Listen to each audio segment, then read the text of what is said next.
Hello everyone, Patrick Hagerty here. We're going to jump into why today's topic, the separation of presentation and structure, is so important on the web. And it has to do with the fact that when we put content on the web, we're actually addressing two audiences.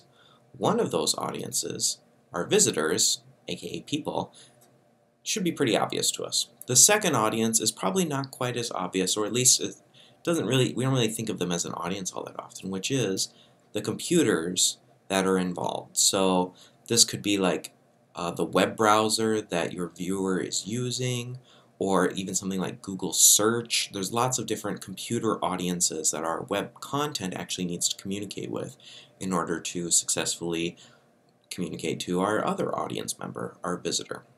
So let's take a look at some content that might be pretty typical of what we see on the web.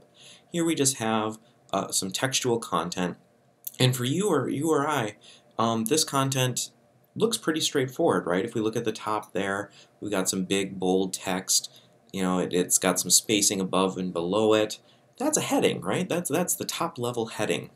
We take a look below it, we've got some more text that's also pretty big. It's a light gray, so this is telling me that this is a heading as well, but probably like a subheading sort of thing. We look at this other text here, we've got several lines of text that are bunched closely together, and we've got some space above and below it. This is telling me that this is a paragraph. And so this is pretty simple, straightforward stuff for you or me to take a look at and understand the structure of it, understand contextually what's being presented here. But for our second audience, our computer audience, that's not the case at all. Actually, let's take a look at this content kind of more or less the way the computer might look at it. Like this. It's just a jumble of text. It's just a jumble of information.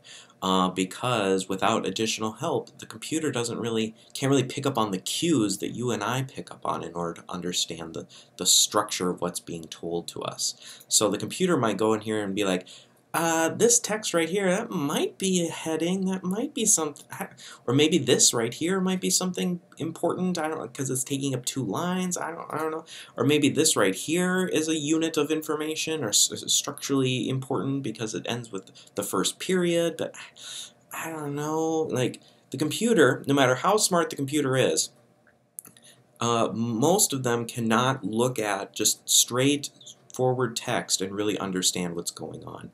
They need help. And that's why, in order to actually get to this kind of content on the web, for both audiences to truly understand it and reproduce it and communicate it, we need to be really deliberate with how we separate out the structure of the content from the presentation of the content, because structure needs to be deliberate for our computer audience and the presentation of the content needs to be deliberate for our visitor, for our human audience. And fortunately, we have 2 technologies that help us out here. We have HTML for the structure side, and we have cascading style sheets, or CSS, for the presentation side.